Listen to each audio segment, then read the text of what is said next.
Last week, Alex Abedi ran from the field while Evan McFarland had another incident, joining his bad luck in Norway. In contenders, Cody Crosgrove continued NASA history with his 5th consecutive win and also overtook Casey Lester for 2nd all-time in the sportsman class wins. On top of those, he also extended both of his points leads. What will happen in the second half of the season? We'll find out together tonight. We take cross flags, and the World Center of Racing is the venue for the evening. The Daytona Grand Prix is next.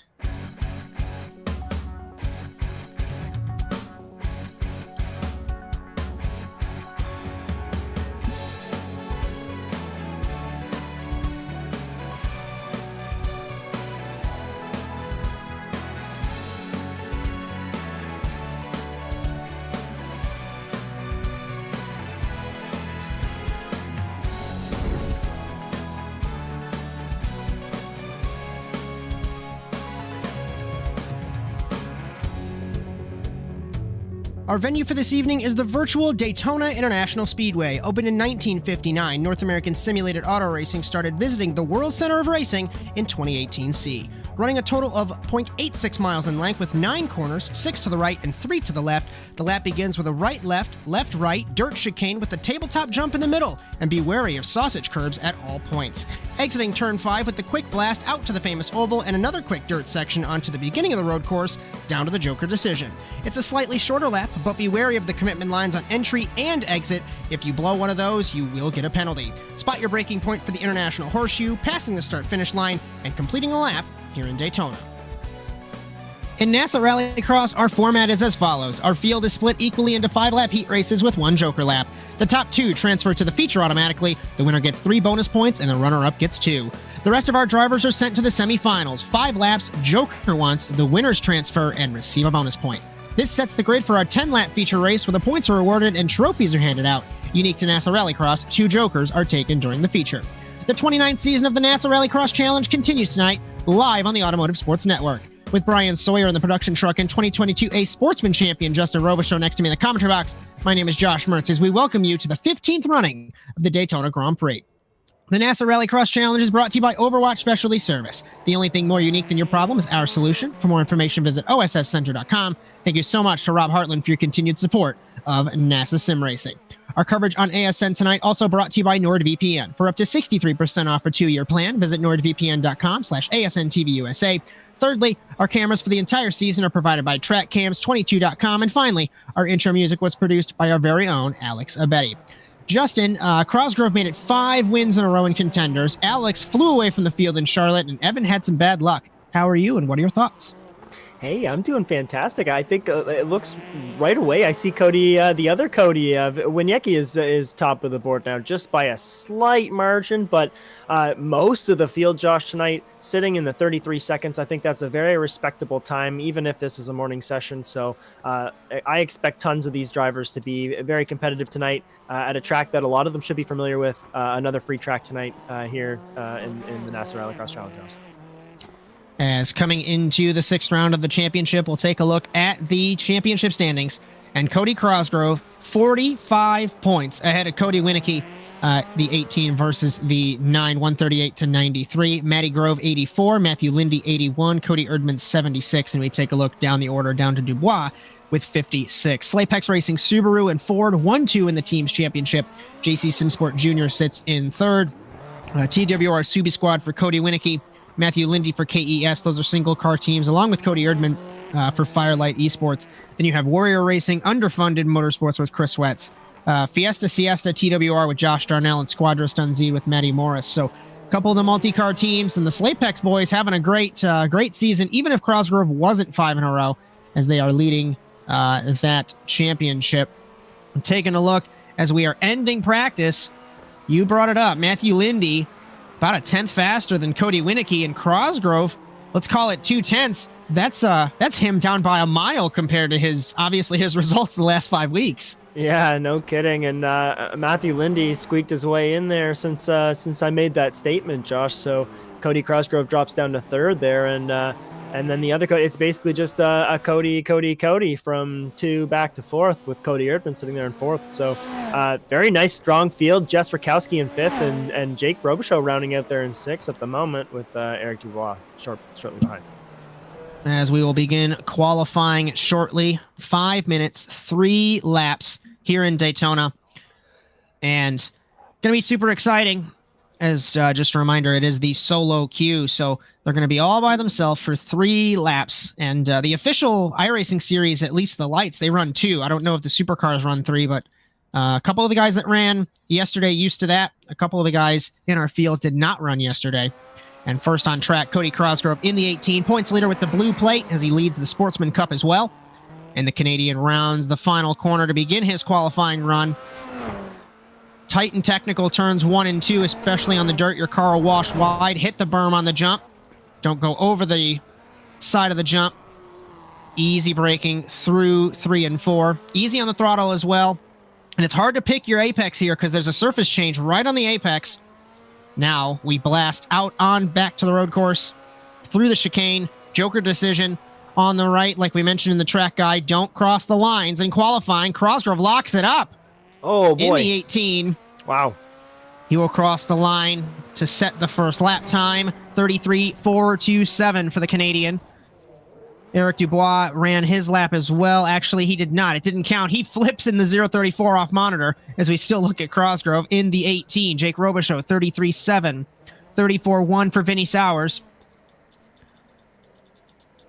And Dubois has went back to the pit lane. We look at Cody Winicky in car number 9 across the start-finish line to end his first qualifying lap. Oh. And it is Rakowski, 33.422. Winecki's lap didn't count, or he was just starting one and made a mistake. Yeah, it looks like he went off the jump there, Josh. And I think a lot of these lap times here are just early lap times. I'm seeing 33.4s. That's not what we were seeing in practice. I'm expecting a couple drivers to come in with something a couple tenths better here. I'm hoping anyways. Jess Rakowski sitting at the top here just above Cody Cosgrove. So this is very curious as we go into here. Is Cody Erdmann sitting in third?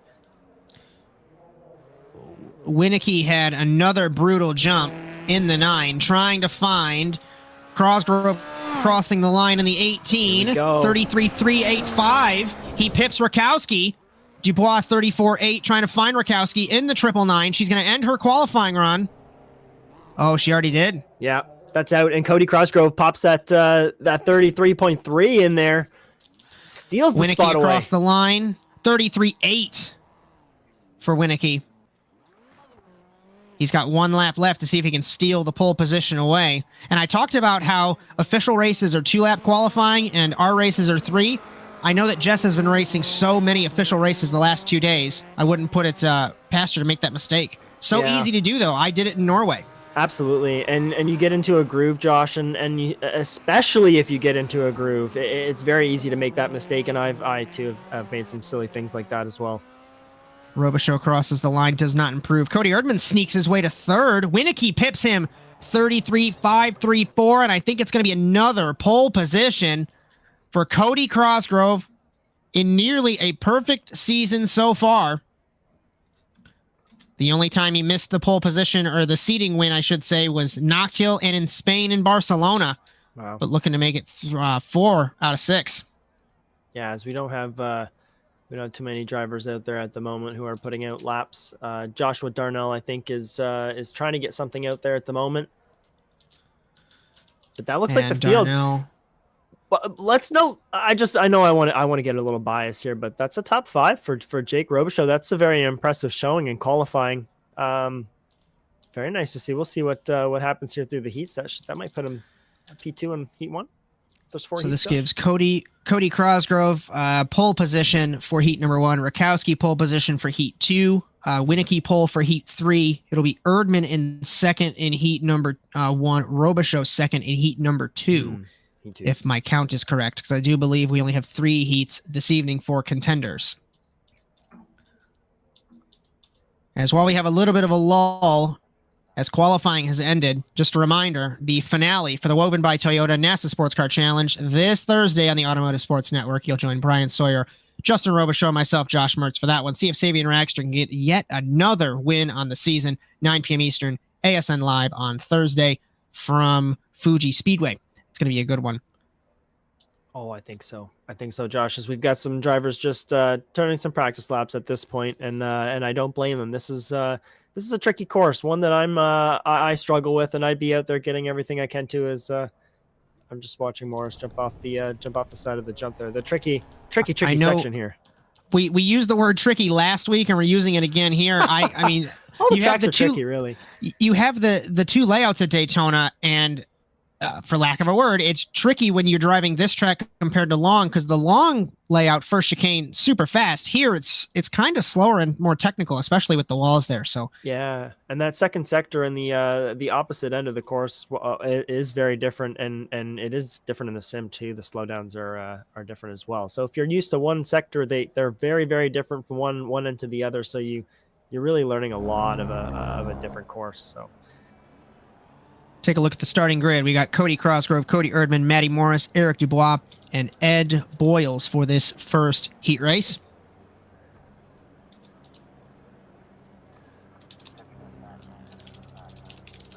As just waiting for Matty Morris to get on the grid in the 24. 5 laps, 1 Joker.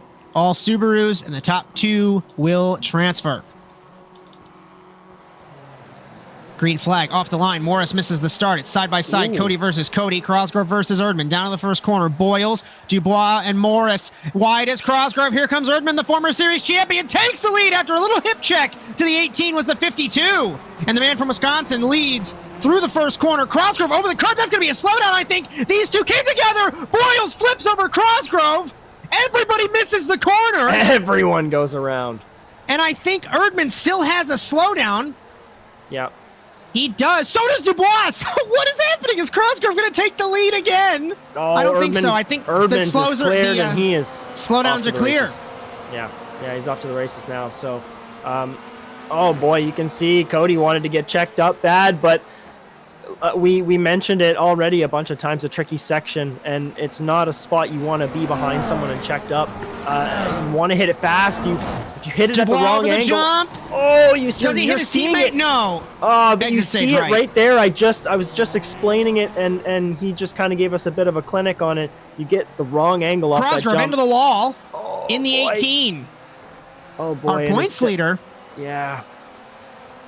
He's still tentatively in a transfer, of course, as everyone decided to crash in turn 2, turn 3. Yeah, this track really taking advantage of everyone tonight. And it only took 2 corners to have everyone wadded up. Erdmann 34.199. And interesting, we had a poll that was just put up. 75% of you said that Cosgrove's going to win again. Not off to a good start, Justin. Oh no, yeah, no. That he will not win. I apologize. I know how to read. Apologies. Well, let's not count him out. He's still in a transfer position, and while that's not great starting position in this track, there's still lots that can be done. So let's not count him out just yet. But yeah, I think we might still be onto something here. As Erdmann over the jump. Might have been a commentator's curse too soon. Right rear was over the ledge. Cody there. Definitely gets a better line. Has an opportunity tries to take here. The spot. Oh. Bridged a huge gap though, Josh, and now he's just latched onto his rear bumper and just waiting for another mistake. We are right on board Cosgrove. No jokers from the top 2 yet, nor has Morris. Boyles has, and Dubois has not. Cosgrove will joker in the 18. Winner of every single contenders race so far takes the lead on the rotation. And if I know Cody like I do, he's going to joker to respond or make me be a liar. It's tricky over that jump because there's a cushion, basically like a dirt oval track. You want to go up to that cushion, not over it, because you'll have the incident like Erdmann did a lap ago. There's no delta here, Justin. No. Erdmann is closing. Oh yeah. 1.1 is the gap. See what happens. Will Erdmann joker? Here. He does. I think it's... As we come to the checkered flag, Erdmann takes it at the line. Ahead of Cosgrove. Best of the rest, Morris, Boyles, and Dubois. Wow, drag race to the line at the first heat race. So we're coming out punching here tonight. And I am here for it. Let's go. So that gives Erdmann his first pole position. I don't have the stat ready, unfortunately, but I'm sure it's been quite some time since the Wisconsin native has been on a pole position. Heat number 2 grid. Jess Rakowski, Jake Robichaud, Vinny Sowers, David Douthwaite, and Josh Darnell. Douthwaite. I apologize there. Douthwaite. Yeah, we didn't do our practice beforehand, and we're paying for it. So we got Jake on the inside line here. He's got the pinch, so if he gets a good launch, he has an awesome opportunity here. He's been practicing that a lot. So Slapex versus JC. Green flag. Rakowski misses the start. Oh, Darnell completely. comes across nearly into Douthwaite. Jake gets a great start on the inside, and Douthwaite hits Darnell, who hits Sawers 3 cars around in turn 1. This gives Jake Robichaud the lead. It does. It's a bowling alley behind him, Josh, so he just has to put his head down and keep his eyes out of his rearview mirror. Nail his lines. He's been practicing this track, like I said. Here we go. It's a race now. It's spread already. Very deep into turn 5, or turn 6, apologies there, was Robichaud in the 69. Will we see jokers on the first opportunity? Remember, no joker off the start here in Daytona, and Jake Robichaud takes that opportunity. Josh Darnell in the 029. Rakowski. Douthwaite gets passed by Sawers. Go. Oh, a little wide on the jump there. Recovers nicely, keeps the line going, and gap is still the same. Seems to be holding it at about 2.5 seconds, Josh. Robichaud kisses the tire barrier. Perfect camera work from Bryan Sawyer there. Darnell loose on exit of the street circuit section. Rakowski trying to close as Robichaud rounds the final corner. Darnell jokers very deep in the joker in the 029. He's going to hold the second spot, of course. Rakowski yet to joker in the 999. Sawers yet to joker. Douthwaite yet to joker as well. Fastest lap, 34.379 for Rakowski in the 999. And there's no delta for Darnell here, Justin. Not at all. Not at all. And I think he's got it for sure. So we got on with Jess now, chasing down, trying to see if she can do anything here for Josh and trying to bridge a gap. So here's going to use her joker. Here we go. Great time to go on board. Oh, it's going to be tight on the exit. Side by side on the exit, 2 laps to go. Contact between Rakowski and Darnell. It's the same thing. So, that's one of those instances where it's just better to back off maybe and attack that another day. Didn't get the delta quite right. Oh, stuck in traffic too. So just a tough mistake here. But I do appreciate both of these drivers getting each other righted and keeping it good out there. White flag for Jake Robichaud in the 69. Sawers jokers in the 365. Will it be a repeat? No, it won't. Sawers takes the transfer spot. We got 1 lap to go for these two. And easily. Darnell's engine grenaded in the 029. Oh, and you got to know that's from the damage. Has to be from getting ping-ponged at the start. He turned in and it blew up. Yeah, that we all talk about that Ford being prone to, we don't know what it is, some kind of leak, and they just kind of blow flag. up with it. Winning Heat 2, Jake Robichaud. Transferring looks like it'll be Vinny Sawers in the 365. Best of the rest, Rakowski, Douthwaite, and Darnell. Attaboy, David. Good stuff.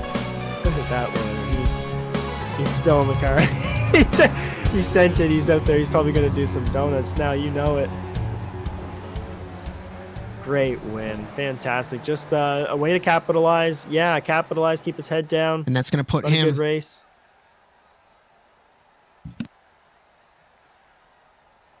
That's going to put him in that same grid spot as the winner of heat number 2. And he had some good luck there. So let's take a look at our grid for our third heat race. Cody Winicky, Matthew Lindy, Chris Wetz, and Matthew Grove.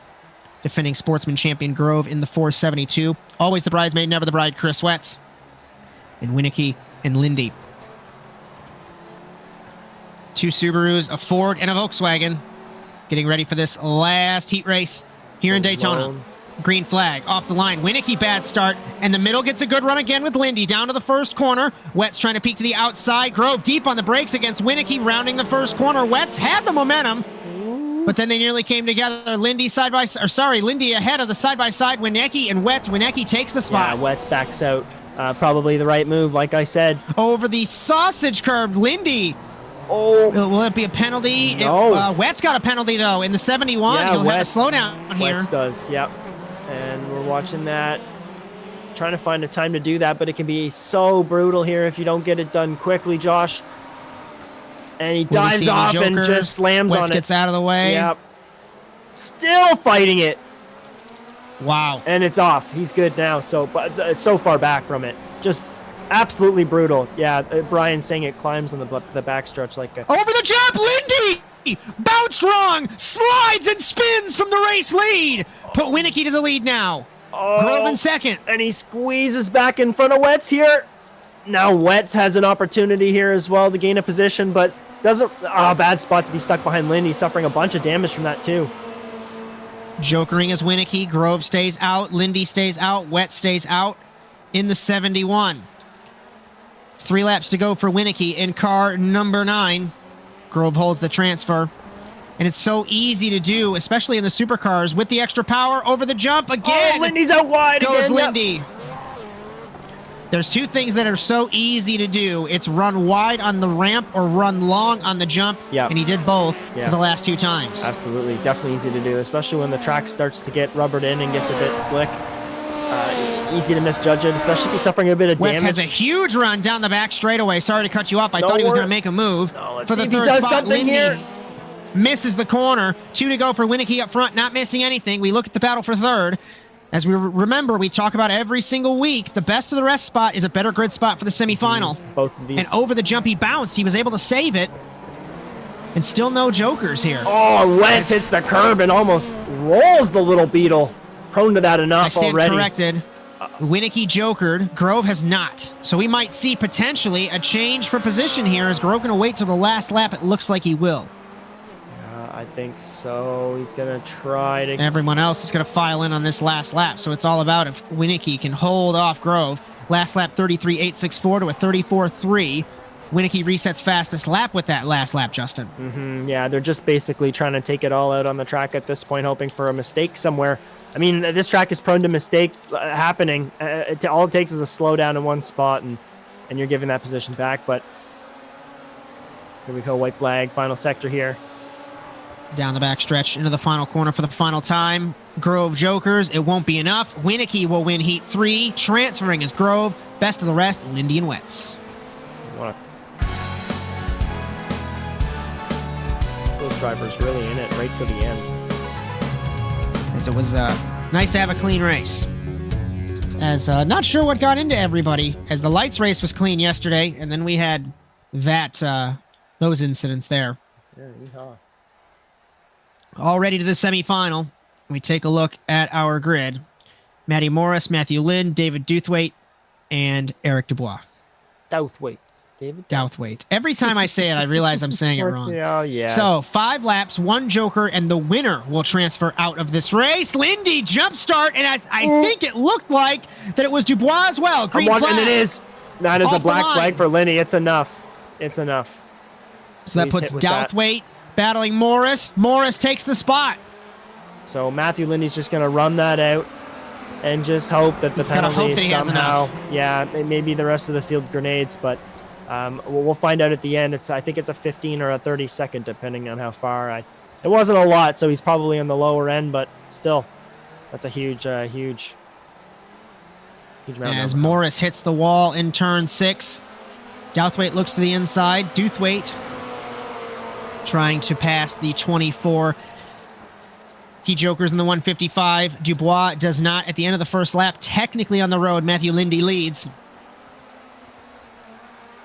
Yeah, And Morris trying to sneak into the 155 here. Yeah, I think he's really just he's just trying to hold on right now. Hope for anything, but that's not it's not looking super great at the moment. Douthwaite really just holding the pack at the moment, and he's sitting in that one of those spots.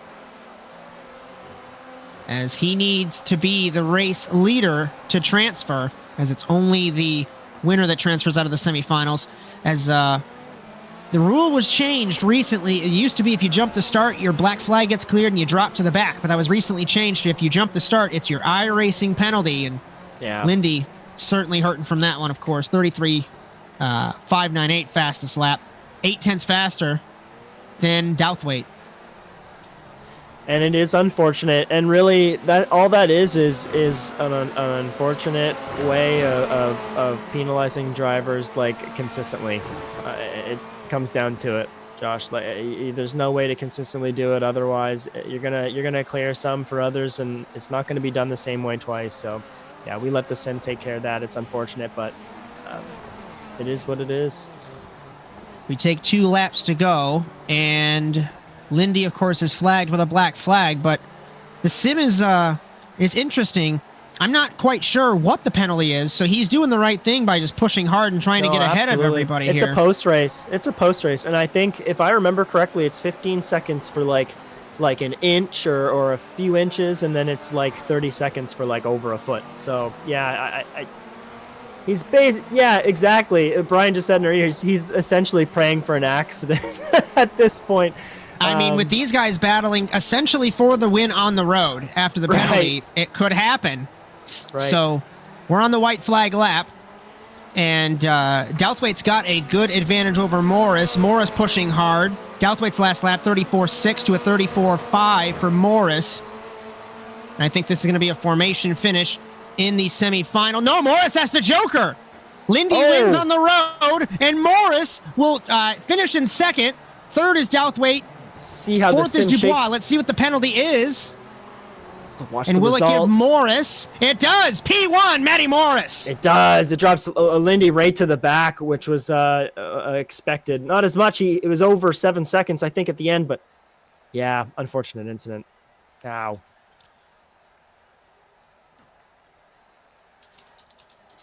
And grid for the second semifinal. Rakowski, Boyles, Wetz, and Darnell.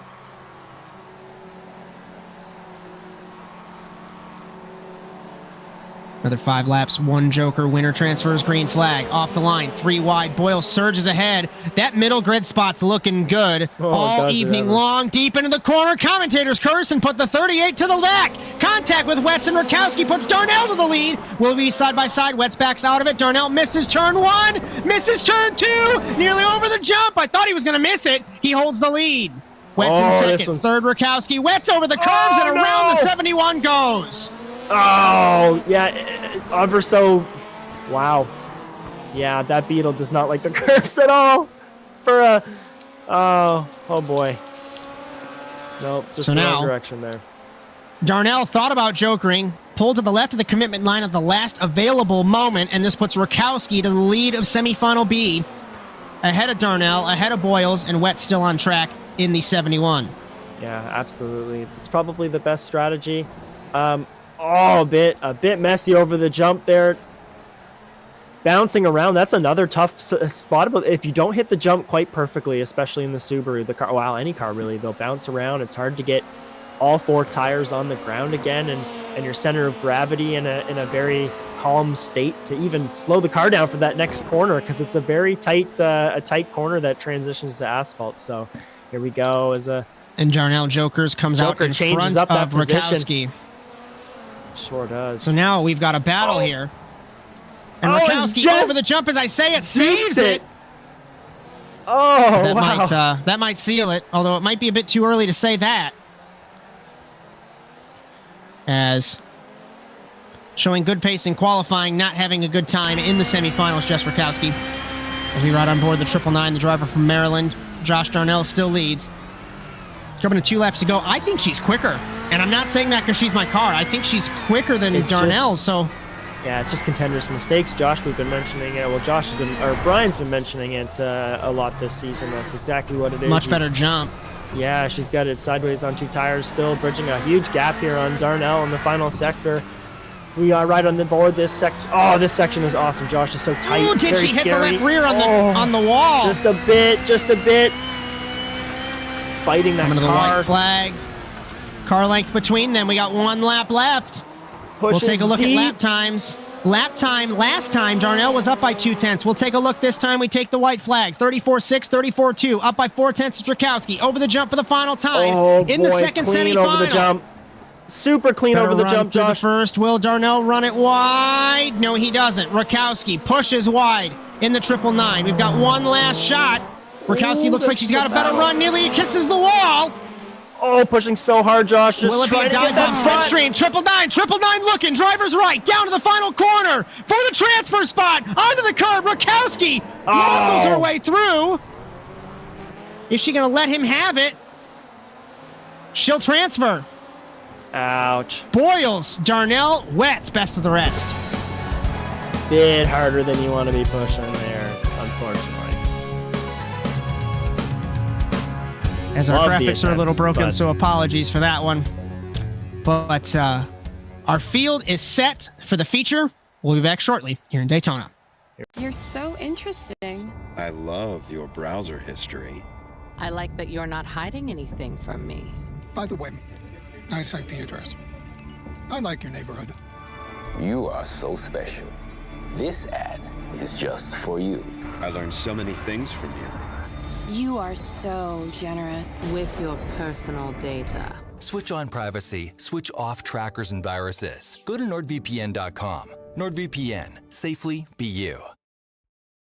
Racing isn't easy, but experiencing it is. iRacing puts you in the driver's seat with the industry's leading sim racing game. Drive on laser scan replicas of the greatest racing circuits from around the world.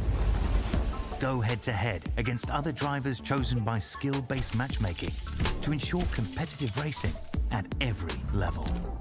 Compete across all your favorite series. In officially licensed cars, engineered to deliver the most accurate driving experience possible.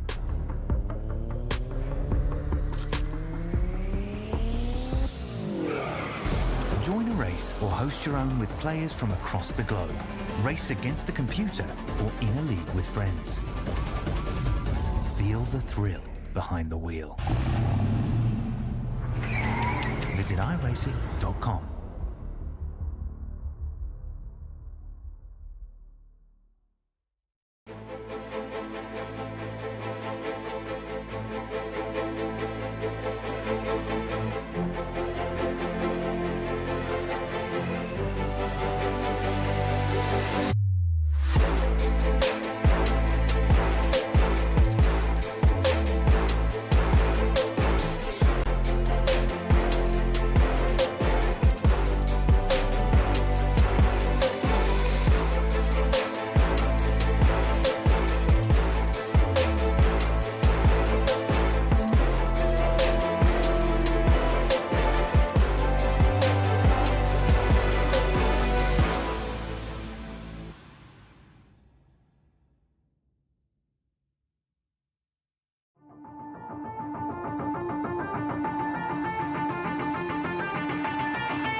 Well, Romain Rateau has led all evening long, but Schofield to the inside, and he makes it stick.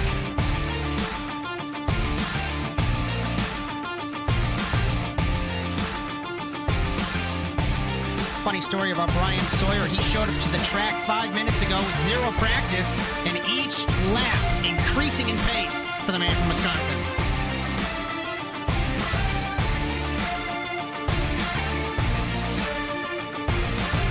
Mertz deep on the brakes in the 812, clobbering the curve to get by Olivier Rateau.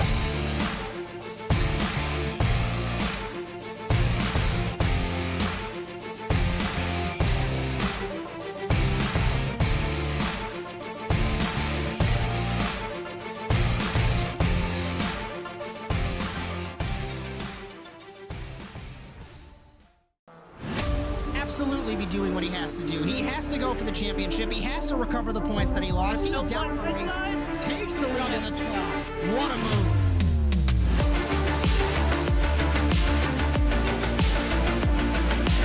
And he takes the lead and holds Side by it. side between these two in turn one. This is going to get spicy.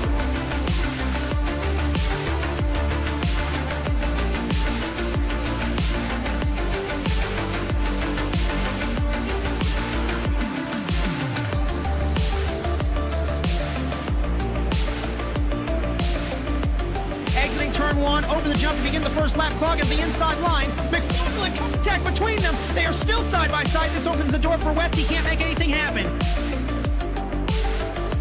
Over in the 26, he has not won in quite some time. Dragster acing the entry to turn one, up heading to the inside. And Magnus gives him a nudge.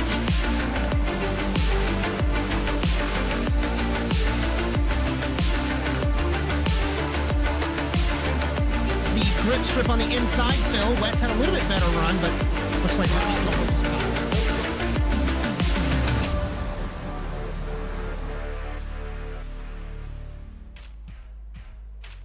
We welcome you back to the 6th round of NASA Rallycross Contenders here in Daytona. With Bryan, Sawyer on the production truck, and 2022 Ace Sportsman Champion Justin Robichaud next to me in the commentary box. My name is Josh Mertz, live on the Automotive Sports Network. The NASA Rallycross Challenge is brought to you by the Overwatch Specialty Service. The only thing more unique than your problem is our solution. For more information, visit osscenter.com. Thank you so much to Rob Hartland for your continued support of NASA Sim Racing.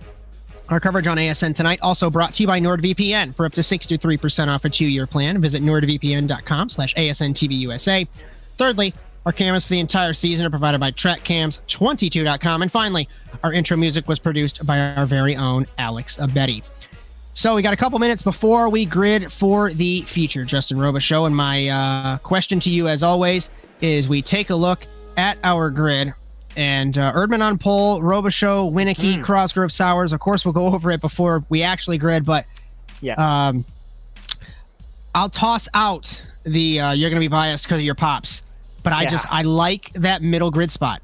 All night, it has looked very good since your dad's great run. But Erdmann on pole, he doesn't back up into turn one. What are you thinking?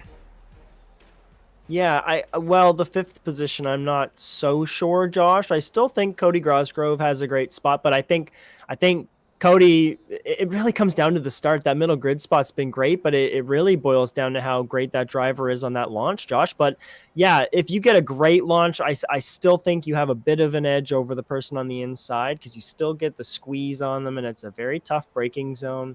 I don't know if many of these drivers practice that. I know some of the guys in the supers definitely do.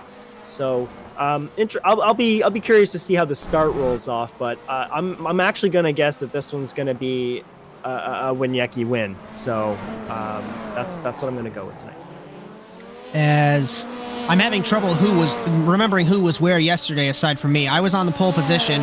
Middle, I think, was Marcos, or it could have been Clog. Smoked me into turn one. So if it's carrying over, that middle grid spot's going to look real good, but Cosgrove's going to line up, I think, inside of row 2, so he'll have a good run. Just hopefully his teammate it's Erdmann, gets a good run.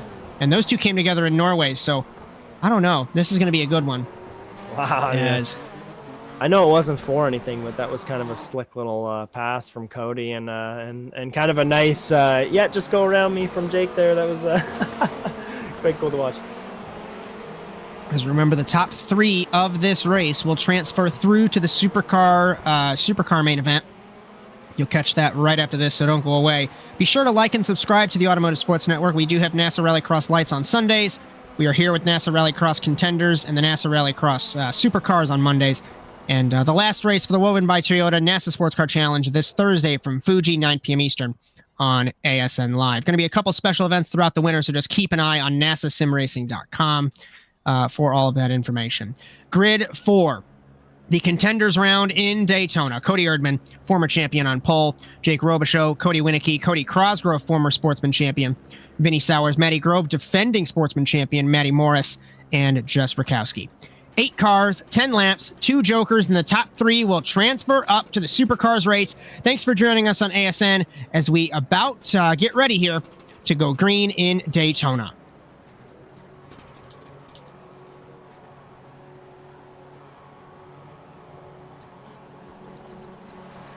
Green flag off the line. Winicky, great start compared to Erdmann. Robichaud tries to sneak in on car number 9 down to the first corner. Erdmann deep on the brakes! Into both of them went the 52, shoves the 69 out wide. Side by side, it gave Cosgrove the opportunity that he needed. Down to the first corner. Cosgrove takes the lead from 4th on the grid. Erdmann 2nd, Morris, Winicky, Rakowski, Grove, Sawyer, and Robichaud in the back of the field. Into turn 5, into turn 6 for the first time, and Cosgrove beginning to gap Erdmann through the street section for the first time. Morris hits the wall. Erdmann runs it wide, and Cosgrove. That is exactly what he needed, and I'm surprised by Cody's just desperate move on the first lap as he takes the joker. Yeah, I agree, Josh. It's just a weird spot. I went back and looked at it a couple times. And joker merge. Cosgrove versus Morris. Cosgrove takes it. Cosgrove takes it. Put him back to 2nd. Continue.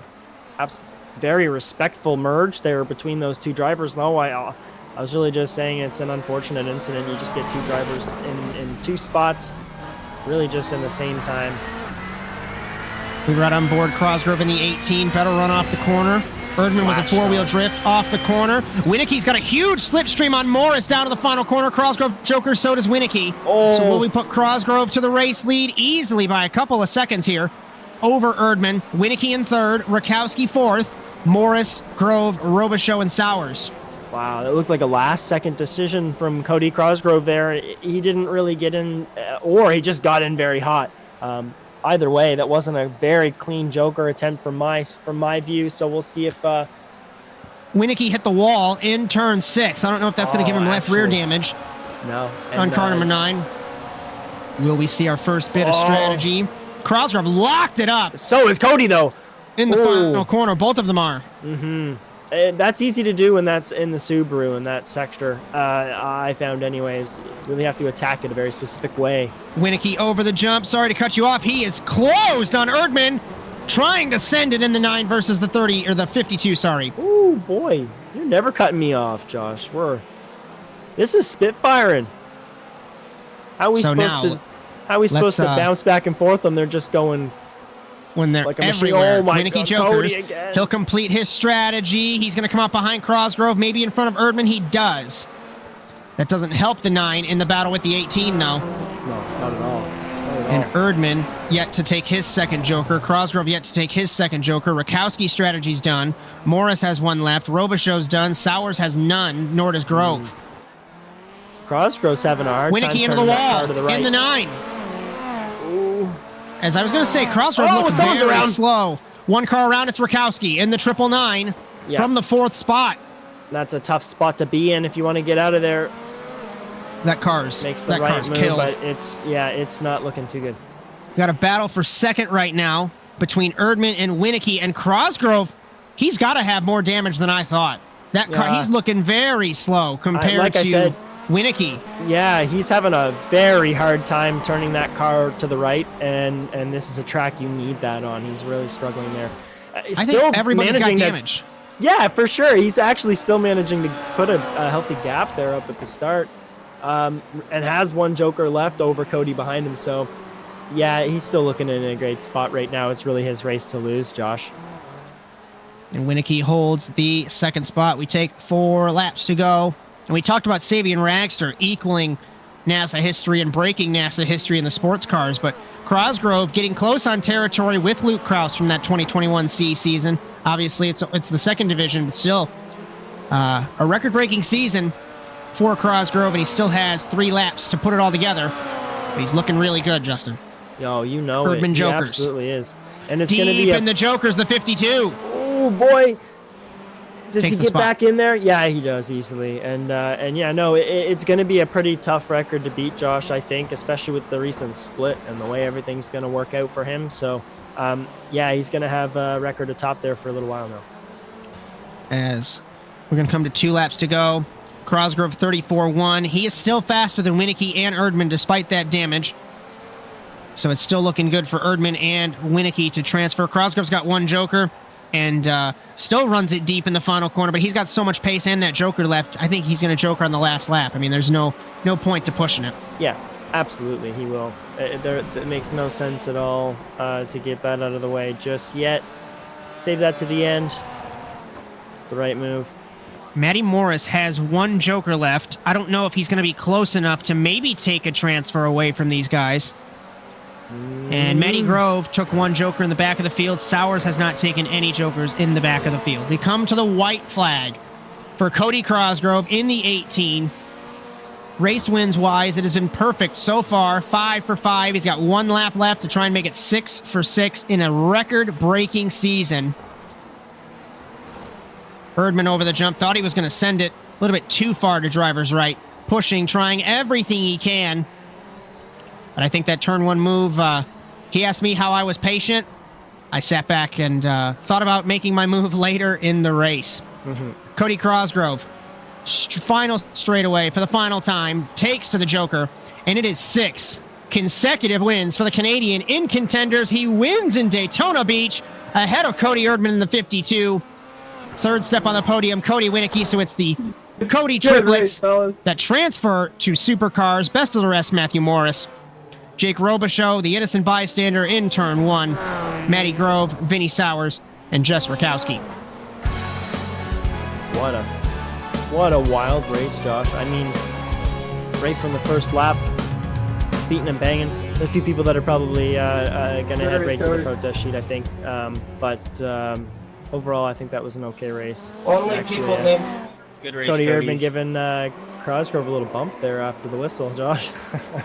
I didn't see that one. I couldn't tell if that was friendly or not, but we'll. Well, they're both doing donuts, so it was probably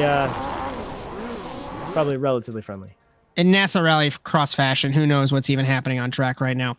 As we'll bring in our third place man. We're going to bring in our third place man, Cody Winicky and Justin Robichaud, all yours. Hey, Cody, you had a fantastic start. I think you were also involved in that little mess there on turn 1. Still managed to keep it righted and get a good race. And tell me about that.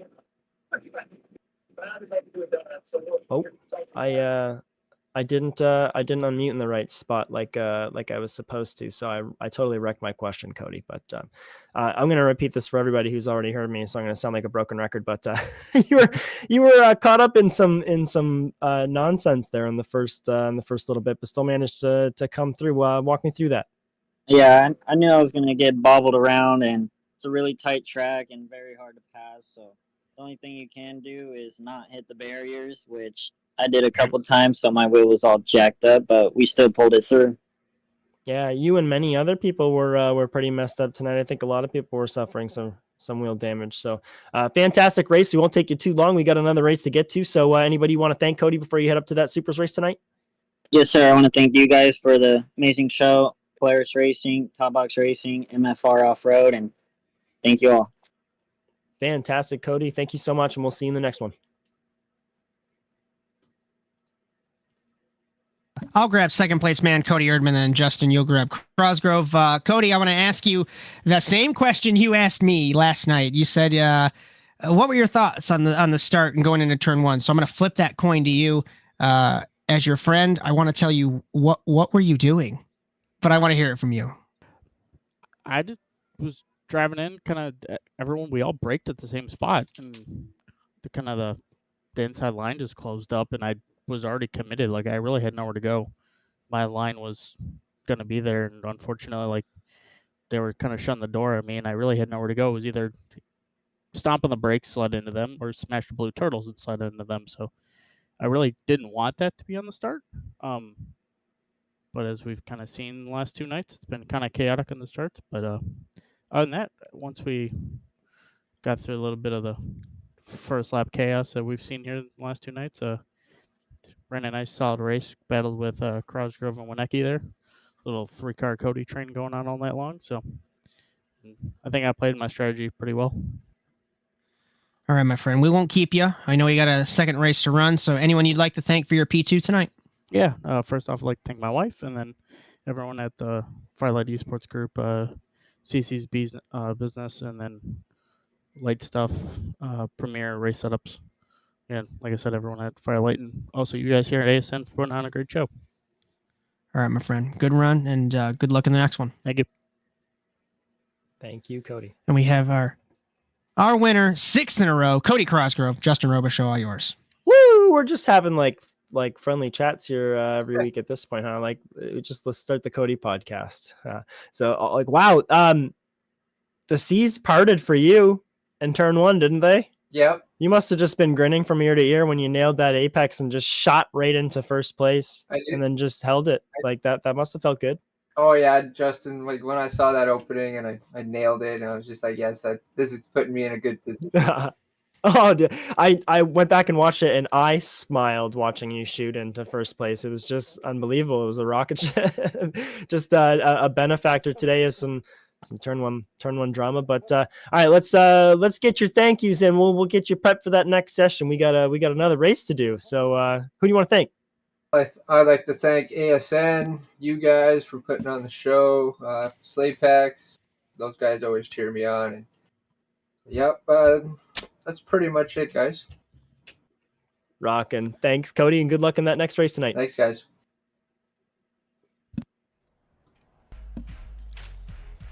So we'll take a look at the points right before we head to break. Unofficially, the points in contenders: Cody Crosgrove extends his lead, 165 to 113 for Winicky. Matty Grove in third. Erdmann tied with Grove for third.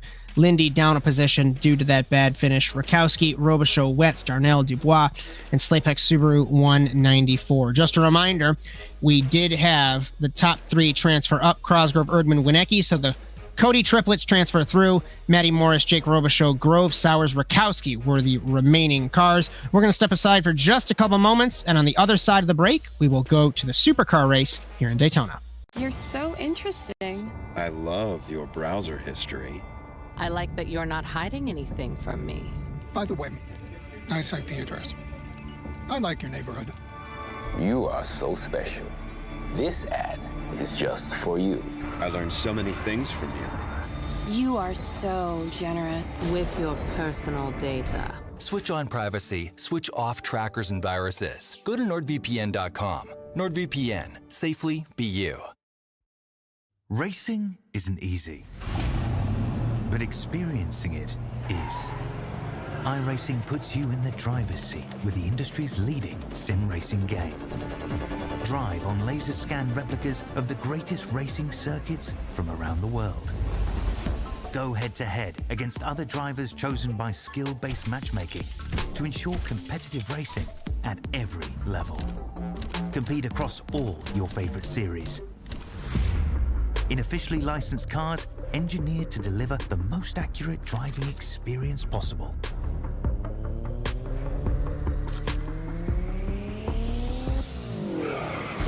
Join a race or host your own with players from across the globe. Race against the computer or in a league with friends. Feel the thrill behind the wheel. Visit iRacing.com.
Well, Romain Rateau has led all evening long, but Schofield to the inside, and he makes it stick.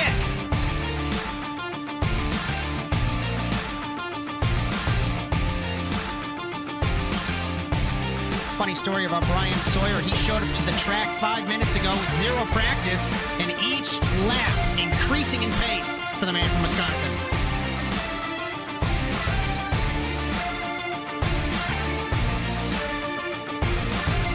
Mertz deep on the brakes in the 812, clobbering the curve to get by Olivier Rateau.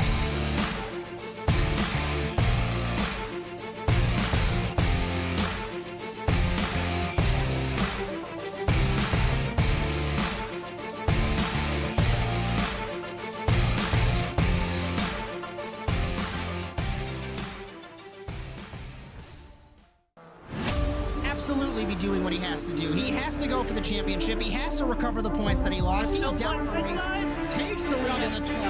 What a move.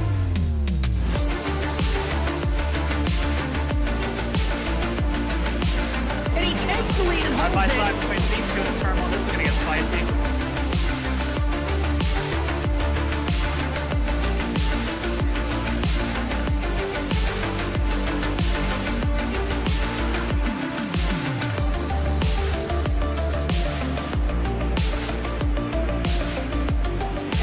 turn one, over the jump to begin the first lap. Clog at the inside line. McFarland contact between them. They are still side by side. This opens the door for Wetz. He can't make anything happen. Over in the 26, he has not won in quite some time. Dragster acing the entry to turn one, up Eddie to the inside. And Magnus gives him a nudge.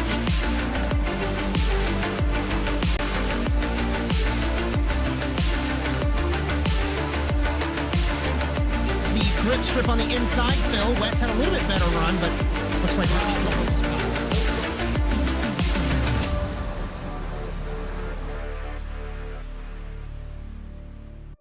You're so interesting. I love your browser history. I like that you're not hiding anything from me. By the way, nice IP address. I like your neighborhood. You are so special. This...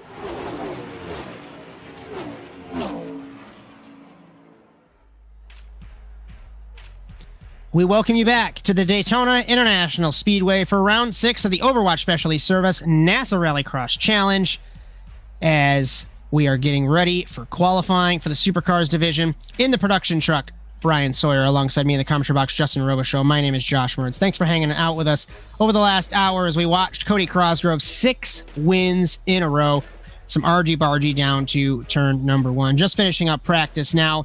We'll go into that qualifying, split the field into 3 heat races, just like earlier on.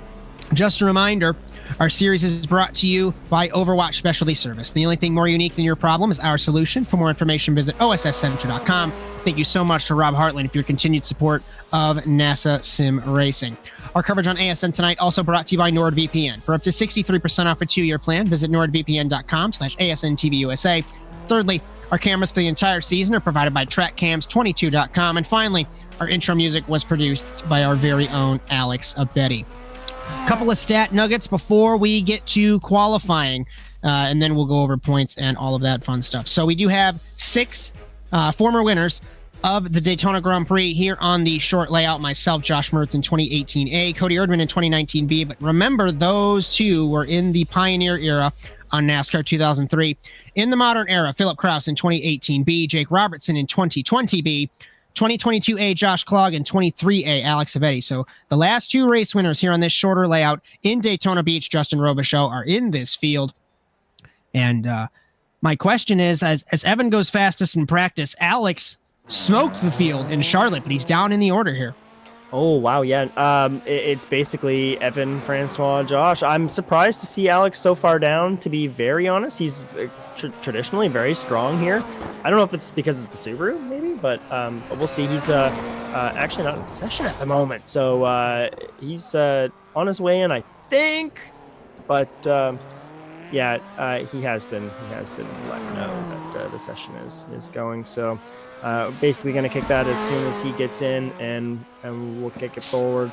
I think he's one of those drivers. He's not here actually because he likes to get so much practice, Josh, that he'll actually dip out moments before the race. As soon as the track gets messy.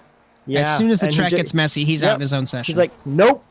I need a fresh session. He will get laps into the absolute last moment, and sometimes that's enough, Josh. As just waiting for Betty to join the session, it looks like he might actually have just joined. So a couple minutes left in the practice session before we get rolling. Just a reminder, we do have streams on Sunday, Monday, and Thursday on the Automotive Sports Network. Be sure to like and subscribe if you like our content. If you'd like to race, all the info is at nasasimracing.com. As we do have the Woven by Toyota NASA Sports Car Challenge this Thursday, the finale of that championship, seeing if Sabian Ragster can win yet again to close out what an incredible season for the Californian. The next race for NASA Rallycross Lights will be Sunday, the first round of the Endurance Cup at Wild West. You'll see some guy, Josh Mertz, hopefully extend his points lead, but no promises there. That'll be 9 p.m. Eastern on Sunday. Cody Erdmann, James Watson, Victor Valley for that one. And our next race, also in Wild West, next Monday, 8 p.m. Eastern time. Bryan Sawyer, Justin Robichaud, and myself, Josh Mertz, for that one. As we advance to qualifying, another 8-minute session, as we'll probably advance once everyone's got their laps done, but let's try and find the first car on track. If you can hear my keyboard, I apologize. I'm spamming the V key. First car to pull out Looks like it's Evan McFarlane along with Magnus Okenhaug, Erdmann, Crosgrove, everybody else in the pit lane. Wieniecki has left. So, remember, Magnus Okenhaug moved to Squadra Stunzede after Barcelona. Evan McFarlane, the points leader in the 0-4 after a bad race last week, and qualifying begins. And perfect usage of all of the road to the jump goes the man from California. Behind him is Erdmann, Crosgrove, Wieniecki. Keep an eye on Martel, keep an eye on Clog. Anyone in this top class could sneak a pole position away. This is down the back Josh, straightaway. Ton of these drivers have put loads of laps in, and I know it's a favorite amongst a lot of them. So, crossing the line, first lap 32.8, 33.8 for Magnus, 33.8 for Erdmann, 34.0 Crosgrove. Martel across the line, 32.8. Wow! He won by half of a tenth. Betty crosses the line on his first lap, 33.3 P4. Oh. Wow, flurry of 33s, Josh. Couple 32s up there. We'll see if anybody else dips down into there in that infamous time. I think we might see a 30. I think we might see a really Evan low gave up his second lap to begin his third lap here. He begins his final lap in qualifying, a little bit wide in the first part of turn 1. Pushing so hard. Oh, what a Crosgrove P3, 33.1. Wow. Oh boy, another just statement here, Josh, again. Down the back straightaway for Evan McFarlane in the 0-4, wondering where a Betty is. A Betty, I think he's going to wait a little bit for the track to grip up to run that final lap. Devin Hughes goes P7, ahead of Magnus Okenhaug, crossing the line. McFarlane in the 0-4. What does he get? 33.0, nowhere close. Where's Martel? Wow. Martel, I think, is done with his qualifying run. I bet he's just starting a lap his here final right lap. now. Actually, he just flew out on one. He's just out on one right now, just over the jump, Josh. Into turn 3, into turn 4. So tricky to estimate where the surface changes. You'll grip up, down to the street circuit section, bump in the middle of the corner, very slow for the 99. Crosgrove has parked in on his qualifying run. I think the only car left is a Betty, although Larill still has some laps left. Right off monitor, Martel is ahead of a Betty. I'm taking a look at Martel across the line. He does not count his lap. A Betty crosses the line. 33.1! Nowhere close. Oh, P3, nowhere close for the Betty pole. jumps up onto up onto the podium. So he knocks Cody Crosgrove off. We've got one car left with his qualifying run. It is Robbie Larill, the Knight Rider. Never forget, crossing the line to end his first lap. It did not count for the man from Louisiana. He's got 2 laps. Here we go. Last one out there. Not surprising, Josh. He's typically a driver that'll jump in very late on the grid. So I don't know what he does there, Josh. Maybe, yeah, safe. Yeah, it's gonna safety briefing going. Yeah. Final corner, Robbie loops it in the 213. Oh, around. He's gonna have 1 lap left. Will he unseat his teammate Francois Martel at the top of the board? He goes P10 in the 213. He's got the track all to himself. Martel utilizing this time. He's still on track practicing. As we remind you, once you complete your laps, you don't have to park it. A lot of people do, myself included, but you can utilize that time and get those practice laps. Martel has parked it. So we've got 1 car left. Robbie Larill down the back straightaway to the final corner. Very shallow line into the final corner is the man from Louisiana. Off the final corner, crossing the line. What will he do in qualifying?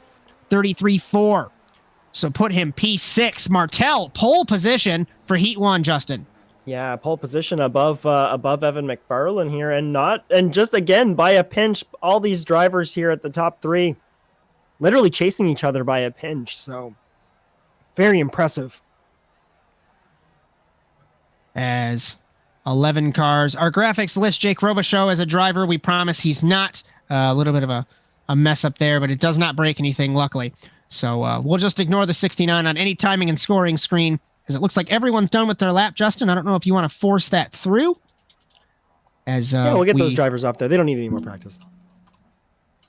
As qualifying 5 minutes expires, we go forward to heat number 1 for the supercars.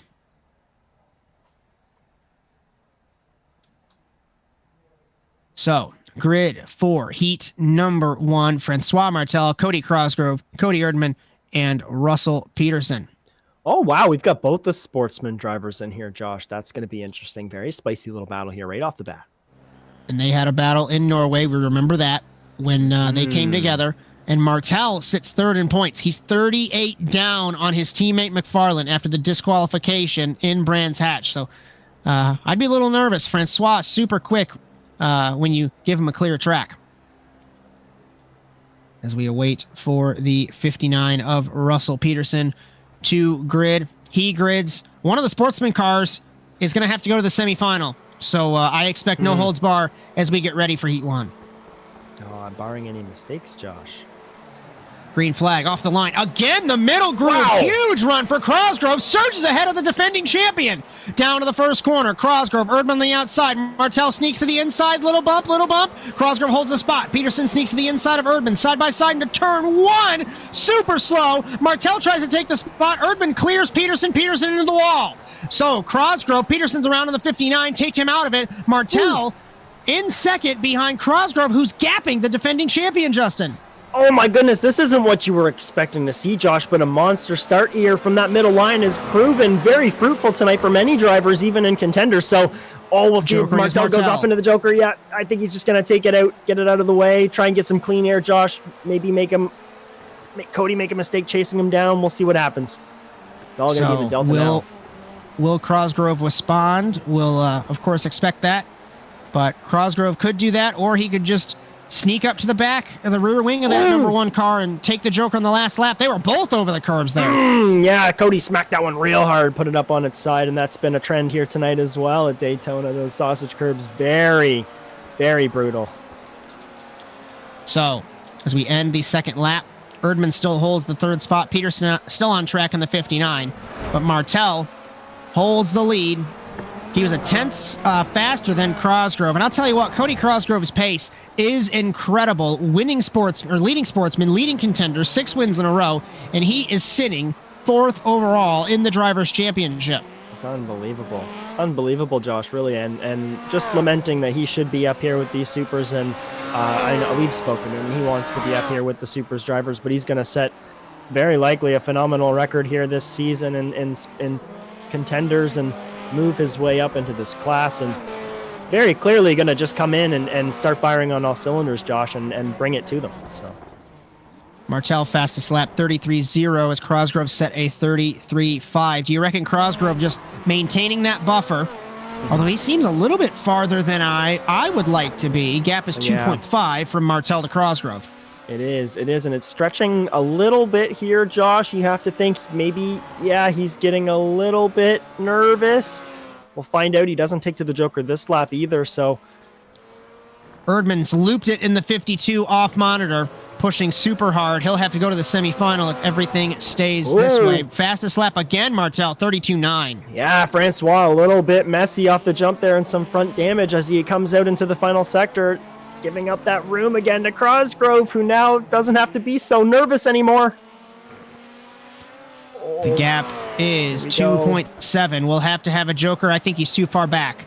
Final corner. Martel, pole position in the heat race. He comes off the final corner, wins Heat 1.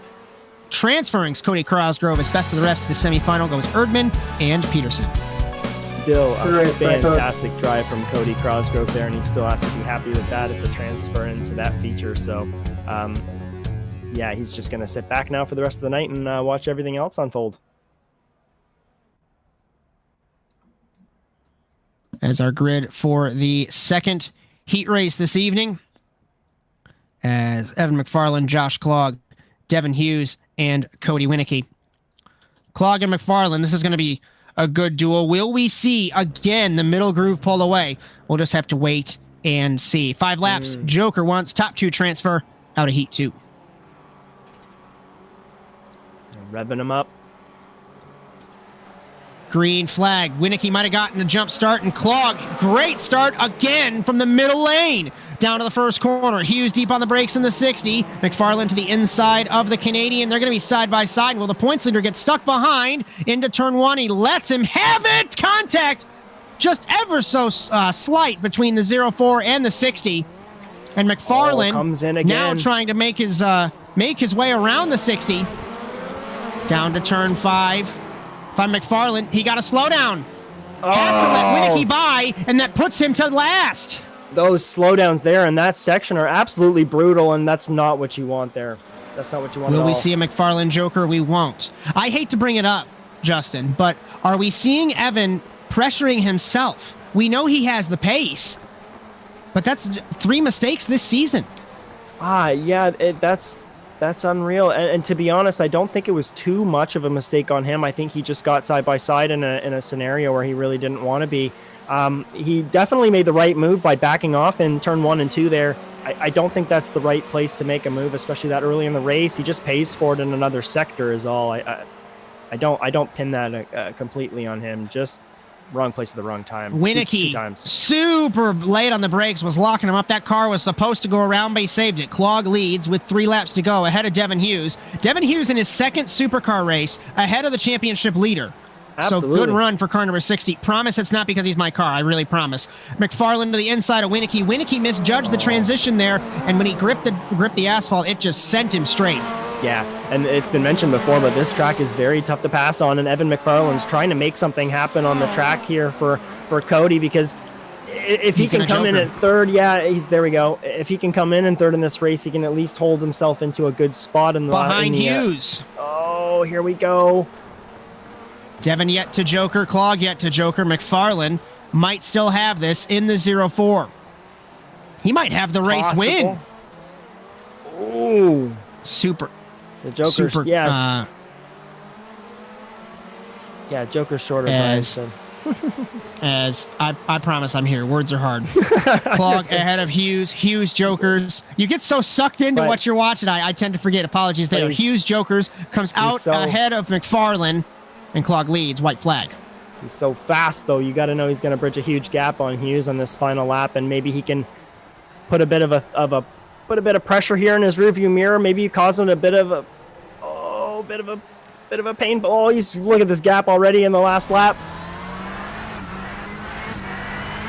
We're coming to the Joker for the final time for Josh Clog, who is yet to Joker from the race lead. He should be pretty good into the lead. McFarlane deep on the brakes, can't make it happen. Clog will win heat number 2. Devin Hughes transfer, and to the semi-final goes the championship leader, Evan McFarlane, ahead of Cody Winicky.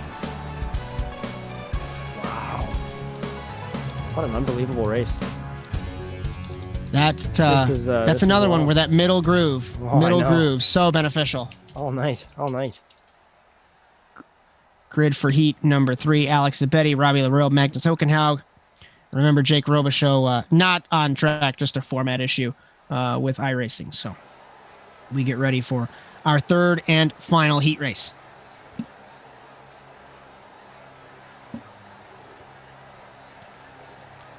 We talk about how Magnus super quick, super prone to incidents. Alex Zabetti, one of the quickest guys that we've had, the former champion of the series. Robbie LaRoe, I don't want to say it this way, but I have no other way to say it. Robbie LaRoe, the modern Chris Wetz, always the bridesmaid, never the bride, and when he is the bride, it doesn't count. Right. So, exactly. So the man from Louisiana, Knight Rider, never forget, and I say that multiple times a show because we don't want to forget that. As we wait for him to historically grid at the last possible moment, he's on grid. We get ready for our 3rd heat race here in Daytona. And he's off grid. Don't know if that was a connection issue for him. His ping is 283. Green flag. Yeah, he missed. He was on track for a split second, so he must have missed it from the ping down to the first corner. Betty battles Okenhaug. Now he's back in the 213. So will we see him be able to take the fight while he's half a track behind? Unfortunate start, and that's just you chalk that up to maybe an engine issue or a faulty start on your vehicle, and you got a motor on and keep going. So he's got some work to do, but it's not completely over, Josh. He still has a chance at the last chance, and also you really don't know. These drivers here could get tangled up. He could walk into a win. He could still jump into a transfer spot if someone decides they don't want to finish the race. either on their own volition or maybe not of their own choice. These two drivers here very close at the moment. As we've talked about over the last 11 years, 29 seasons, 250 NASCAR Rallycross races, anything can happen, and it certainly can. These guys could have an issue, blow their cars up, crash each other, crash on their own. It could happen, and it could give Loril the race lead or a transfer. Okenhaug, their Joker's in the 26. He will come out ahead of Abedi in the 99, but only a car length difference. Oh, that's if you're not Alex, don't even push it. Over the jump. You don't want to get too close. There's no point for you guys to wad it up like we just talked about. And Magnus trying to hold this spot over Abedi. Coming to 2 laps to go. No, Alex doesn't like this at all. He's almost going to be forced to joke. Alex is going to joker. Yeah, I was just going to say he probably feels forced to, really. Takes it back, and now we can just drive off again. Now, will we see Magnus respond and battle for the outside of the first row? So still something to play for, despite only having 2 cars in this race. As you will be gridding 6th if you finish 2nd versus 3rd if you win this race. Exactly. We still have a lap left to go for Alex Abedi, race winner. Last time out in Charlotte. We remember Alex Abedi, champion of 2022B, 8 career wins. Magnus Okenhaug, 5 career wins, tied with Brandon Lambert for 16th on the wins list. Abedi is all by himself in 11th. Magnus pushing so hard to get to him as well. Car a 10th difference the last time around between Abedi and Okenhaug. I think Magnus has realized that at least he'll transfer. Down the back straightaway for the final time in heat number 3. A little bit subdued due to the connection issues with Robbie Loril, but Alex Abedi will win heat number 3, transferring as Magnus Okenhaug into the semifinal. We'll go Robbie Loril.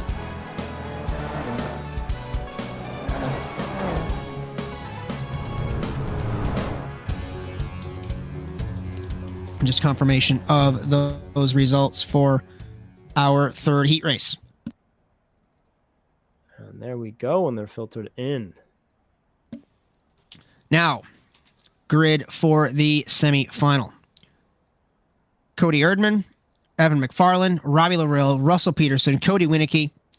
So 5 cars dueling for 2 spots in this semifinal. Will the championship leader have bad luck again, or will he make it through? He's on that ever so crucial middle grid spot, Justin. Yeah, that ever crucial, very, very incredibly fast grid spot. For some reason, we don't know what it is. Are they just getting good launches, or is there a little bit of compound down there, you think? I don't have an answer either way. As we wait just a couple moments, as 2 OSS cars in this race, Firelight Esports, Squadron Stunzed, and TWR Subi Squad battling for 2 spots, 5 laps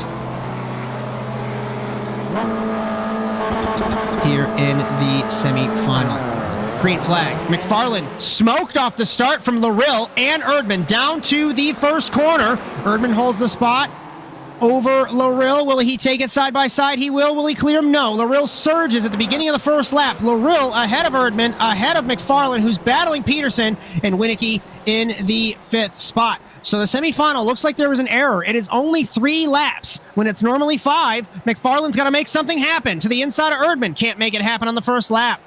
Oh boy, and that error is very likely in a format change. Sometimes that sim loves to reset the format and the laps when you go and adjust the driver count. It's a bit annoying. Erdmann deep on the brakes, very loose. Jokering as Peterson. He's going to interfere with this battle potentially for the transfer. He comes out in front of Erdmann. Nearly contact. They've made contact before in Norway a couple seasons ago. Over the jump. 3 cars under a blanket. Loril loves this. Erdmann does not. Peterson runs it wide. To the inside goes Erdmann. Can't make anything happen. McFarland. Think he got a slowdown in the 0-4. He's cleared it now. Erdmann got a slowdown as well. Desperate measures are being taken to make sure you get a transfer spot. Will we see a joker? McFarland will joker. Final lap in the semifinal. Loril. Peterson takes the 2nd spot over McFarland. Oh, he squeezed right in there. Is he gonna half a this is lap gonna be a left? huge upset, McFarland Josh. gonna send it to the inside. Peterson trying to make his first feature all season. The man from Illinois has had terrible luck, and he's holding off McFarland off of turn 5. Nearly contact between them. Larill loves this. Peterson's going to have to defend for all he's worth into the final corner. McFarland's going to send it. Peterson blocks. Larill, what has happened to Larill? Final corner. And Peterson will win. McFarland transfers. Sacrificed. He gave McFarland the win. He gave McFarland the transfer. I don't like that. I don't like that. I will say it publicly right now. I do not like that. I'm actually kind of mad. I'm very, very mad at that right now. Hey, I mean, you know what? They're probably pretty mad that the sim decided to reset on us and we threw 3 laps their way, though. So we're going to step aside before I get angry. We'll be back shortly for the feature in Daytona. You're so interesting. I love your browser history. I like that you're not hiding anything from me. By the way, nice IP address. I like your neighborhood. You are so special. This ad is just for you. I learned so many things from you. You are so generous. With your personal data. Switch on privacy, switch off trackers and viruses. Go to NordVPN.com. NordVPN, safely be you. Racing isn't easy, but experiencing it is. iRacing puts you in the driver's seat with the industry's leading sim racing game. Drive on laser scan replicas of the greatest racing circuits from around the world. Go head-to-head against other drivers chosen by skill-based matchmaking to ensure competitive racing at every level. Compete across all your favorite series. In officially licensed cars, engineered to deliver the most accurate driving experience possible.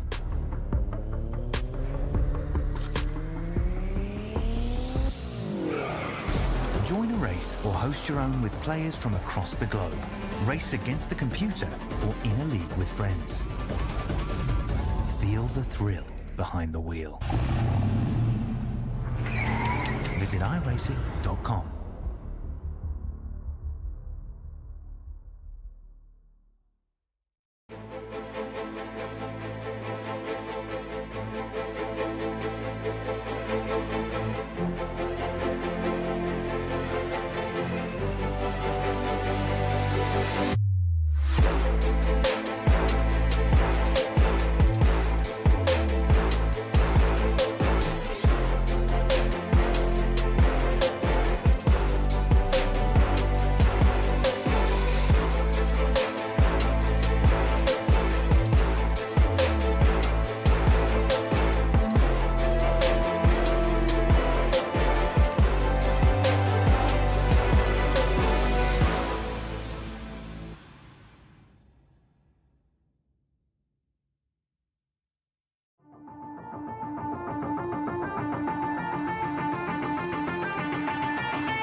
Romain Rateau has led all evening long, but Schofield to the inside, and he makes it stick.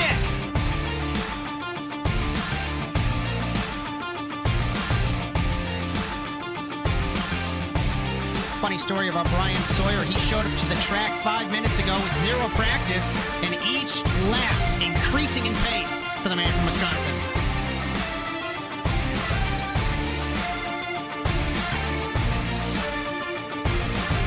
Mertz deep on the brakes in the 812, clobbering the curve to get by Olivier Rateau.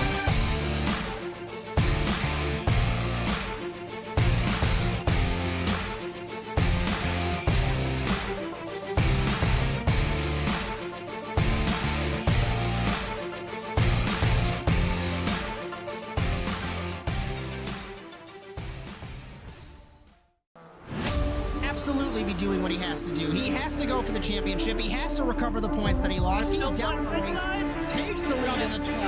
What a move.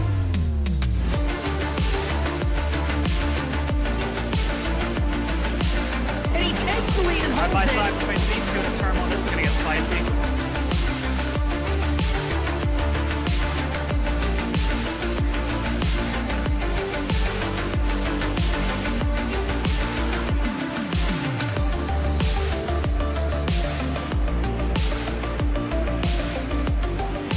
turn one, over the jump to begin the first lap. Clog at the inside line. McFarlane contact between them. They are still side by side. This opens the door for Wetz. He can't make anything happen. In the 26, he has not won in quite some time. Ragster acing the entry to turn one, up Betty to the inside. A Magnus gives him a nudge.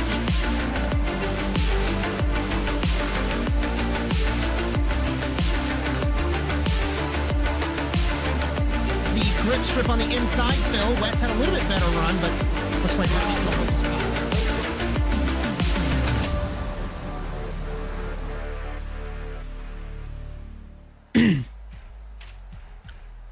We welcome you back to round 252 of the championship overall and round 6 of the 29th season of the Overwatch Specialty Service NASA Rallycross Challenge here in Daytona Beach. With Bryan Sawyer in the production truck and 2022A Sportsman Champion Justin Robichaud next to me in the commentary box. My name is Josh Mertz, live on the Automotive Sports Network. I'm going to clarify, I was angry in the moment because I wanted the drama of Evan missing the feature. Sorry, I love the team orders. Team orders have been legal since NASA started, so I am not upset. Programming notes before we get rolling. Our next round from NASA Rallycross Lights next Sunday. That'll be November 19th in Wild West. Victor Valley, Cody, Erdmann, James Watson for that one. We begin the Endurance Cup for Lights and Supercars and Contenders. Next Monday, the Overwatch Specialty Service NASA Rallycross Challenge, their 7th round, November 20th at Wild West. Bryan Sawyer, Justin Robichaud, and myself, Josh Mertz for that. Lights, 9 p.m. Eastern. And Supercars show 8 p.m. Eastern, starting with Contenders and going up to Supercars. And don't forget, the Woven by Toyota NASA Sports Car Challenge this Thursday closes out its inaugural season at the Fuji Speedway in Japan. Bryan Sawyer, Justin Robichaud, and myself, Josh Mertz for that, 9 p.m. Eastern Time. If you like what you see, be sure to like and subscribe to the Automotive Sports Network across all platforms. And if you'd like to join, NASASimRacing.com. We got some time before we get rolling. So give me a quick prediction here, Mr. Justin Robichaud. Yeah, we'll push it over naturally whenever we feel like we want to. At this point, I think everybody's pretty shaken down, and I think now that it's boiled in, let's take a look at the final grid. Oh boy, I really Evan's think gonna be last. This is gonna be tricky. I really think Martel's gonna just take this one. To be honest, I think it's Martel's race. I'm just gonna stick with it. I don't want to rule against the championship leader, but he's starting 8th. It's so hard to make up spots here. It is here. It really is. You feel like you make some ground, lap 6 after the Jokers fall away, and then all of a sudden a few more go, and you're just back. Yeah, it's pretty frustrating at times. As we remember, unique to NASA Rallycross, as no other leagues, as far as I know, whether it's real life or in the virtual world, run 2 Jokers in their feature. We've done that since the inception in 2012. So you get that first Joker out of the way, you still got that second piece of strategy, whether it's a blessing or a curse, as we begin to grid for the Daytona Grand Prix. Francois Martel on pole position, defending champion in car number 1, and Josh Clog, former champion of the series, 2-time champion. Alex Abetti, former champion as well. Cody Crosgrove leads Sportsman, wins Sportsman by default. Yet another victory. He is 2 away from tying Doug DeNice all-time on that wins list. Devin Hughes, Magnus Okenhaug, Russell Peterson, and championship leader Evan McFarlane on the back row of the grid after some team orders in the semifinal. Yeah, very interesting spot for him to be. Thanks for joining us on ASN as we get ready for the Daytona Grand Prix.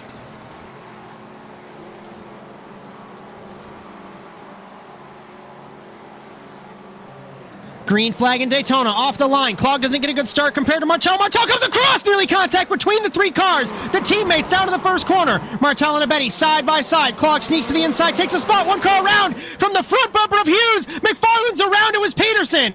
The teammates 1, 2, and 3.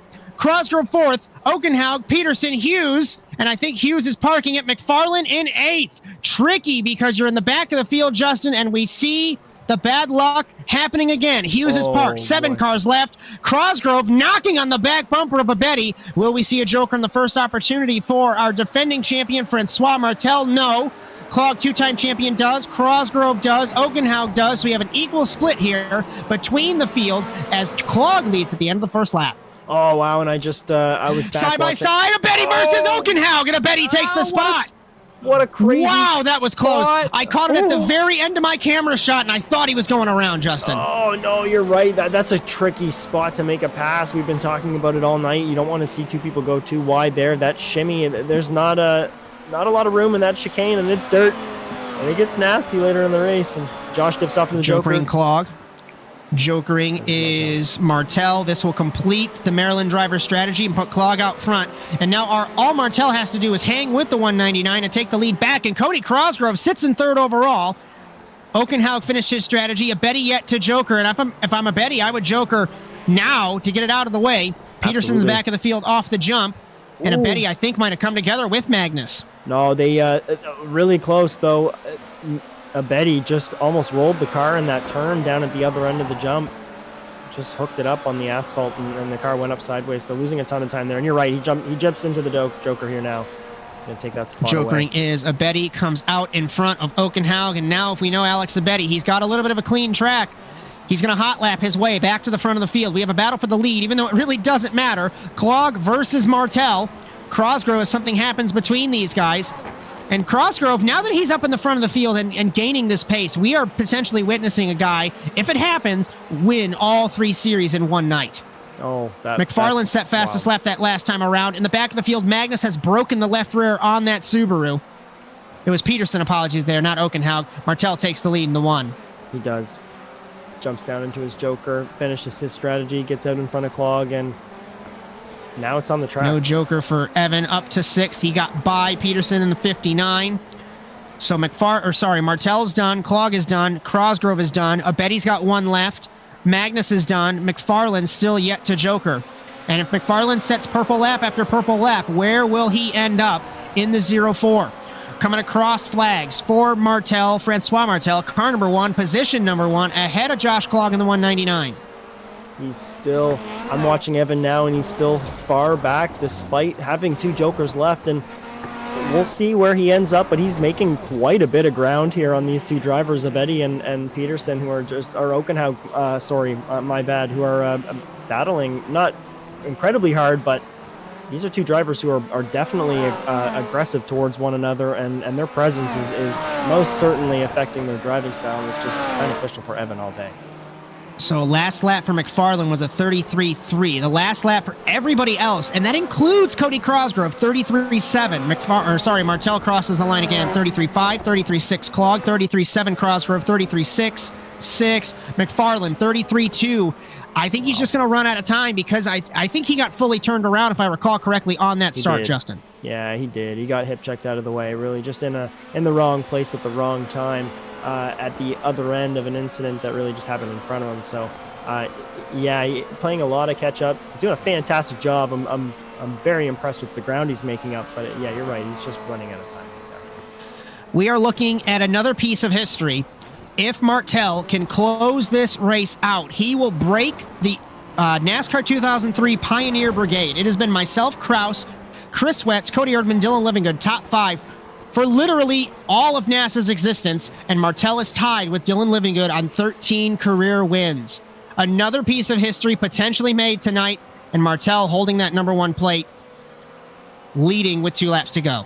And here we go, Evan McFarland, these last final laps. So not this one, but the next one around, he's got no choice but to take both of his Jokers. He opts out here, so we're going to see a double strategy. Let's see if he can bridge a bit of a gap here on Magnus Okenhaug in the final lap, and Okenhaug over the jump at the 26. Huge mistake. Oh, and Evan's got to love this. Oh, he loves that for sure. He's going to stay track, nice and calm. Rubbering in. Sure is, Josh. Wearing down the dirt. We come to the white flag for Francois Martel. Oh, Okenhaug under pressure. He gave the spot away already on the first Joker, and Evan's got 2 here, so he's going to lose the spot here. And oh, man, Evan might have the spot potentially. Is that going to be a commitment line violation? Is that going to be a commitment line violation? He crossed the line. Nope, he keeps half that car on. I think it's half the car, Josh, but he keeps it in there just narrowly. And he's getting harassed by Magnus Okenhaug at the moment, so his resume for an attack on Abetti is really slow. Oh. Francois Martel, final corner, rips the handbrake. We have a new 5th all-time on the wins list, and it's Francois Martel winning in Daytona Beach, breaking the record he had with Dylan Livingood. Clog in 2nd. At the line, it was Crosgrove, Abetti, and McFarland. Crosgrove on an overall podium again. Okenhaug, Peterson, and Hughes. That's incredible. On a drag race to the line, too, so that has to feel fantastic, Josh. as Cody Crosgrove wins again in Sportsman. That puts him 2 away from tying Doug DeNice on the all-time wins list for Sportsman. Francois Martel, 14th career win, as we take a look at the unofficial results after the Daytona Grand Prix. As we will bring in, historically, of course, we don't hear from Josh Clogg. You're so interesting. Cody Crosgrove. Promise we're not going to commercial break in the middle of those, but we're trying to pull in everybody here. As many people as we can. And I don't know if Francois is around. So I'll have you take this one, Mr. Justin Robichaud. We're going to bring in Cody Crosgrove, all yours. Cody, again. Wow. You got an overall podium again tonight. That has to feel superb, especially with the field and the track. Been a factor of some good fortune tonight, but talk me through this one here. This one had to be very sweet. Yeah, Justin, this one was pretty sweet. I got on the podium, but to be honest, I was really sweating on that one because these guys make me sweat a lot, especially when I see a Betty coming down my throat. So these guys make me sweat a lot.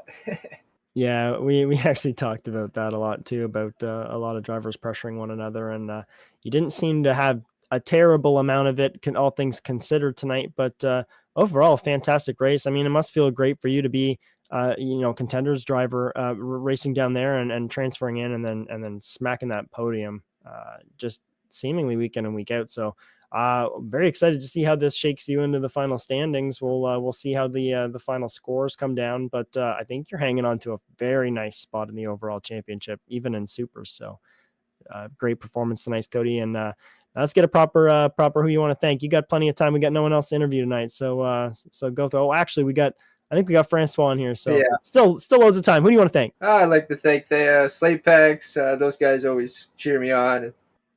Always encourage me to do better and whatnot. And I always got to thank you guys for always putting on the show, because if it wasn't for you guys, it wouldn't happen. So I got to give a big thanks to you guys and ASN and Overwatch Specialties, I'm pretty sure it's called. So yeah, all those guys that support this league is very supportive, and I'm very thankful for having all those supporters here. Hey, we say the same thing about our drivers here too, to be honest, because really the league doesn't happen without all the drivers as well. So great performance tonight, Cody. And Josh, you have anything for him tonight, or? I just want to bring up that I've mentioned it twice before. You are 2 wins away from tying the all-time sportsman wins leader, Doug DeNice, longtime pioneer of the championship back in the early days. He has 17 wins. You have 15, and it's quite possible that you can tie that record or break it appropriately before we're going to move you to supercars. I think I'm just going to say that at the end of the season. Yeah. But great run tonight, my friend, and you got a rabbit to chase to get to the top of that leaderboard. So good run tonight. I'm gunning for it, Josh. We love to see it. We love to see it. The man of the hour, and I'm going to start this off by saying, you know how I am. You know how I am with stats. So hate to bring this up. Josh Mertz 40, Philip Kraus 24, Chris Wetz 20, Cody Erdmann 18. Used to be Dylan Livingood and Francois Martel with 13, but now, my friend, you have broken into the top 5 of all-time winners. You're obviously the winningest in the modern era, but to pip a pioneer, I know you haven't been around as long as me, but I guess talk me through that. Talk me through your race, and what are your thoughts? Yeah, it feels absolutely great to be back on the top spot. 40 win, you said? I think I'm gonna have to register in the lights. But yeah, I don't know, for this race tonight, what is surprising is that I didn't practice much. For Barcelona, the funny thing is that I went into Excel, did a spreadsheet, was looking at my lap time and everything, then came qualifying, and I just goofed up. Charlotte, same deal, except no spreadsheet or ridiculousness. So for this time, I just chilled. I just tried and have an empty head and a heavy foot, and it worked. So that's fun. And Justin, you got anything for our race winner?